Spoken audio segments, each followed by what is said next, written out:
Ice کیا ہے؟ آج کل ایسے فروخت ہوتا ہے جیسے آلو، پیاز اور ٹماٹر۔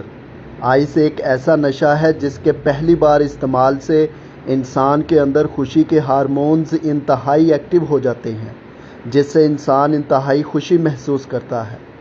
آئس کا نشہ 36 سے 72 گھنٹے تک ہوتا ہے اور وہ انسان 72 گھنٹوں تک جاگتا رہتا ہے۔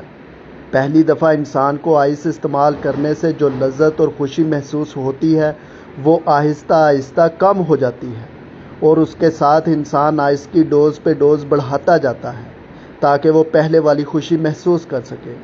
کسی بھی نشے سے انسان کے اندر رشتے کی تمیز نہیں رہتی، مگر آئس ایک ایسا خطرناک نشہ ہے جو وقت کے ساتھ ساتھ انسان کی ہڈیوں کو پکڑ لیتا ہے۔ وہ انتہائی نیگیٹو ہو جاتا ہے۔ ہر قریبی رشتہ اس کو اپنا دشمن نظر آتا ہے اور وہ سمجھتا ہے جیسے اس کی فیملی والے اس کے دشمن ہیں اور اس کے خلاف پلاننگ کر رہے ہیں۔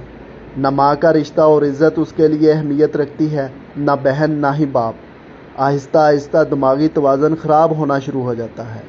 آئس استعمال کرنے والے انسان پر بھروسہ کرنا بے وقوفی ہے۔